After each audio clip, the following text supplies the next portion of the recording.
He had everything: money, cars, a mansion on the hill that glowed like gold under the morning sun. But inside, Richard Coleman felt a gnawing emptiness that no luxury could fill. People called him the Golden Man because everything he touched seemed to turn into profit. Yet behind those marble walls and designer suits, he lived a life soaked in loneliness and distrust. He had been betrayed before, by business partners, by supposed friends, even by the woman he once thought he'd marry. And so, when he noticed a faint change in his home, a slightly misplaced ornament here, a drawer not quite closed there, the seed of suspicion began to grow again. This time, his doubts pointed toward Maria, the quiet maid who had worked in his house for nearly 2 years. If you believe that kindness and second chances can change lives, please take a moment to like this video, comment your thoughts, share it with someone who needs to hear it, and subscribe to Ripple Tales for more heart-touching stories like this one. Richard's paranoia grew quietly at first. Maria had always been gentle, polite, and dedicated. She arrived before dawn and stayed late into the night, humming soft hymns as she cleaned the empty halls. She never complained, never asked for more, even though Richard knew she earned very little. Yet something inside him whispered, "Don't trust her." Maybe it was the loneliness that made him see ghosts in every corner, or maybe it was his past, that constant ache of betrayal that never truly healed. One night, as he sat in his study surrounded by silence, Richard decided to test her. He opened the safe that stood behind his bookshelf, a fortress of steel that held his life's treasures: cash, jewelry, old photographs, and a small watch that had belonged to his late father. He took out nothing but left the door slightly ajar.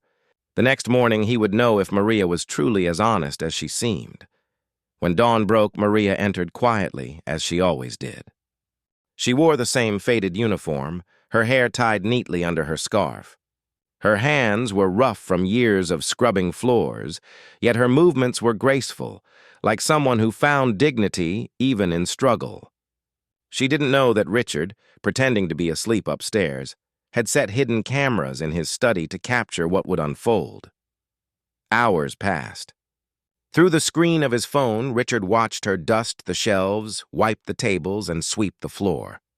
Then as she reached the safe, she froze. She stared at the open door for several seconds, her face clouded with confusion. His heart pounded. This was the moment. He watched her step closer, her trembling fingers brushing against the steel edge. She peered inside, seeing the bundles of cash and glimmering jewels. Richard leaned forward in his chair, breath held tight. But what Maria did next, he never expected. She didn't touch the money.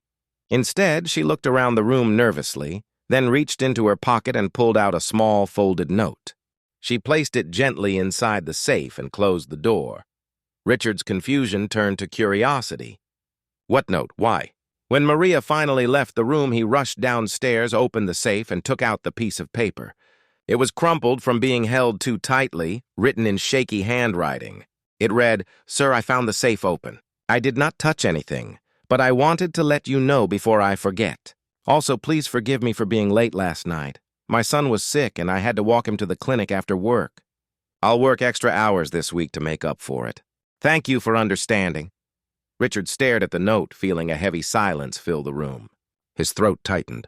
He had suspected this woman of theft, and here she was, apologizing for being late, offering to work more when she already did so much. He set the paper down and replayed the footage, this time noticing details he had missed before. The way Maria touched the picture frame of his late father before dusting it. The way she smiled softly when she passed by the piano, though she never played it. And suddenly, he remembered.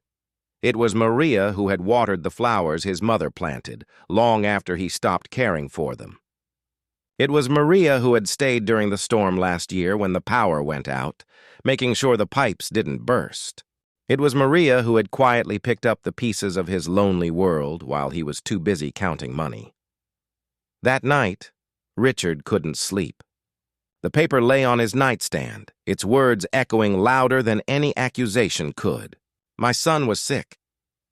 He realized he knew nothing about her, not where she lived, not what her life was like outside his mansion. He decided that the next morning he would find out.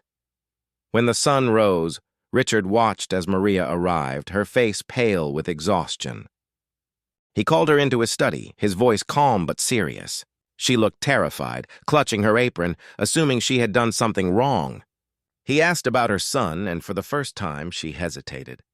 Then, with her eyes lowered, she said softly that her boy, Daniel, was 12, born with a heart condition that required constant medication. She had been working 3 jobs to pay for it. Richard felt a lump rise in his throat as he listened. For the first time in years, he saw something pure. A mother's quiet sacrifice, the kind of love that expected nothing in return. When Maria finished, she bowed her head, apologized for her troubles, and asked if she could return to work. Richard wanted to tell her everything about the camera, the test, his shame, but the words caught in his throat. Instead, he nodded and let her go, watching her disappear down the hall. The next day, he drove to the clinic Maria had mentioned. He found out that Daniel's condition was worse than she had said. She was hiding the truth so she wouldn't lose her job. The doctors told him the boy needed surgery soon, something Maria could never afford. Without hesitation, Richard wrote a check that would cover the entire cost, but he didn't sign it in his own name. Instead, he asked the clinic to deliver the news anonymously. Weeks passed. Maria came to work every day, quieter than before, but still diligent. Then, one morning, she came rushing into the mansion, tears streaming down her face. Her son had been approved for surgery, she told him joyfully.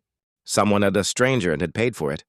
She didn't know who, but she said she had spent the night praying that whoever did it would be blessed for eternity.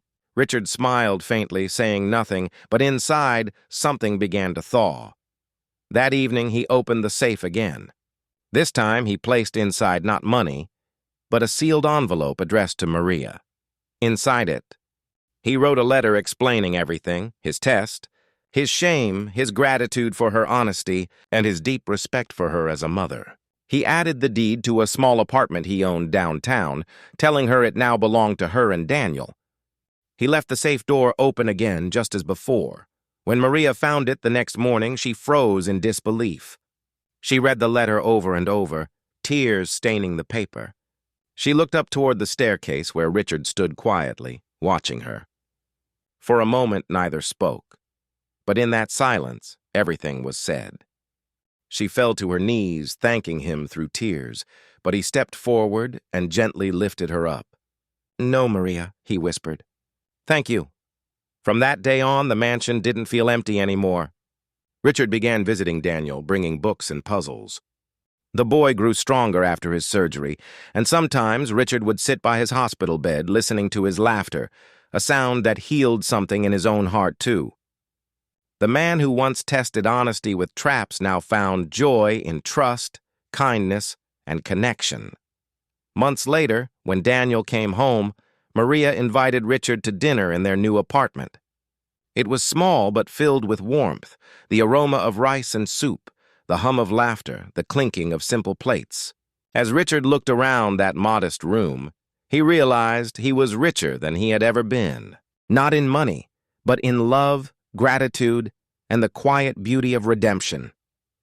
If this story touched your heart, please like this video, share it with someone who believes in kindness, and subscribe to Ripple Tales for more stories that remind us that compassion can change lives. Special request, comment below. Kindness always comes back. If you believe every good deed finds its way home,